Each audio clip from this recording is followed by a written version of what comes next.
people that I've often felt like this puzzle piece that got put in the wrong box.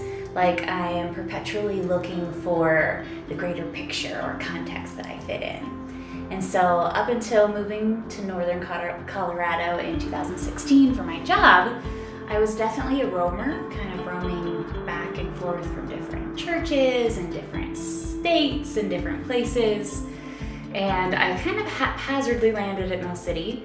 And I remember looking over the list of city groups and looking for something that would be young adult-like.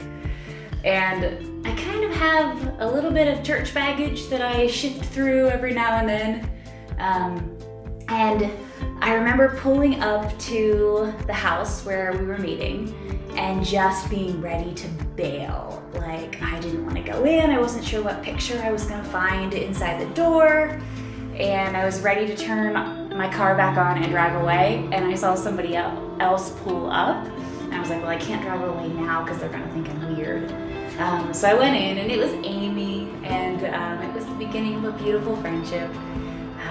But I think that group 2 years ago, it wasn't perfect, but it was the start of something that has really become quite meaningful to me. A couple years ago,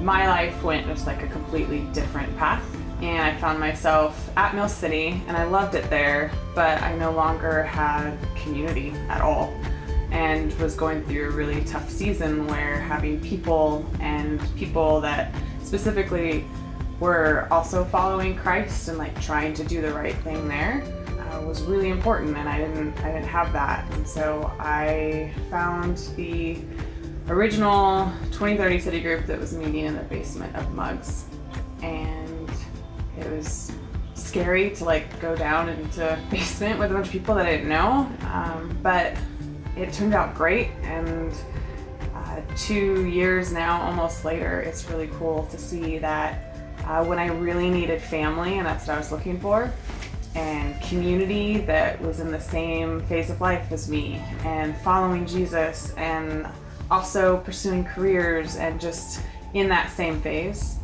was pretty incredible. I was living in Colorado Springs for 3 years, and I was in a pretty serious relationship, and we were just at a spot where I wanted to start the graduate program, and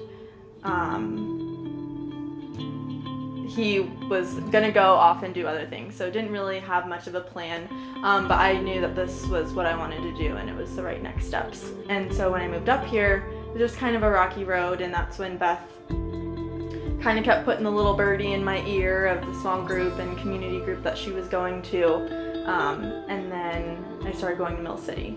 So it was kind of a blessing how it started, just because that relationship ended, we broke up, and seriously, like 2 days later is when the first time I went to the 20s, 30s group. I knew that I wanted to be connected, and I had a feeling that the kinds of connections that I wanted with people, like the relationships, that I longed for, weren't going to happen just by, coming to service and leaving. I wanted to get to know people. It takes some courage to do that. So it took, a little while for me to get comfortable enough to the point where I did have those relationships. In church, there's an idea that even people who've been raised in the church can sort of, maybe fall prey to, is that you have to, be put together to come to church. You present the best version of yourself. And really what I've learned in City Group is that like being,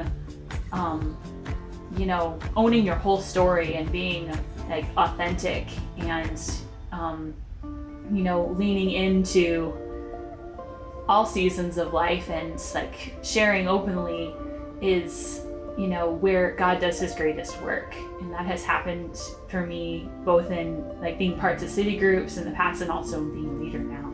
Part of that church baggage is I think we're really good at saying things and then kind of forgetting what they mean along the way.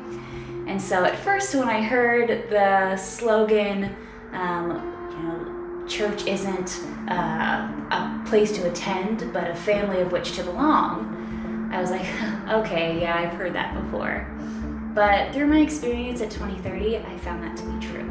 I found my family, and I found the picture where I belong for this season in my life.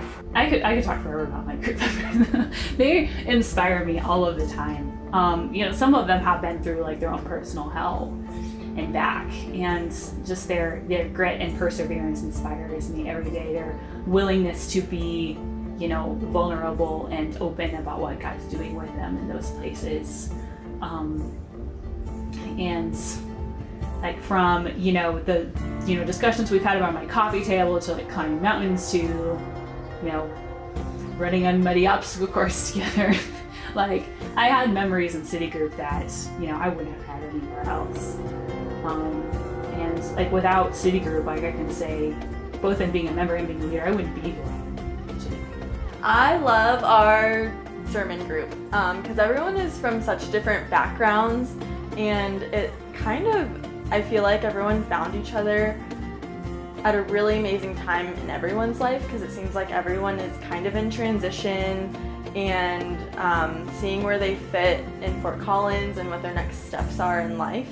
And so I just feel like we've been so supportive of each other and like praying for each other and kind of like talking through perspectives of what the next steps for people might be. And I just love how everyone does so much together and the friendships that have been formed. It's pretty incredible like how fast it happened, because a lot of us have only been in the group for like a semester and a half, because it seemed like it was like growing and growing and growing last semester, and then this semester is really when it like solidified. And so like the retreat was awesome because it was just a getaway that we had in Estes Park, and no plans. That was amazing, quiet time and just finding perspective. I think it's really hard to find a safe place and people that you connect with and people that you relate with and still help you grow. I think people sometimes I think we have something really special that I don't think you see even in other groups at Mill City as far as other demographics or other hubs. I've heard of people going months and months or even a year and like really trying to find that. And here I think like it's just like growing and multiplying, and you see it. So it is rare. I found the family that will climb a mountain and sing happy birthday to me at the top. And I found a family that notices when I'm not there and won't let me get away with it. And I found people that put up with me talking about the Enneagram incessantly, which is very nice for this 3. But I think in general, I'm just so thankful for 2030s because I finally found a place where I belong. And I'm just really thankful and happy to fit in. I just love this hub and I love the people in it, and I just hope it's a place where people can find family. That's what it's been for me, and I think that that's how we're meant to live in community, and I love that Mill City believes in that. It's just been amazing to see like what happened for me as far as finding a place to have family and like a safe place of sort of a home with people, which is what I had been really looking for, to then now being a place to where like I have a home that has been able to host that, and see that our hope has been that like what it did for that original group, it does for everyone that comes. So it was really amazing to see like people looking for that same family community this last year, find a home, find family, find a safe place where they can share what's going on in their lives and have people that support them, just to see that multiplication of like one home to like 7 homes that people can settle into and have a safe place to just be them and grow and struggle and celebrate all of it. It's been pretty amazing.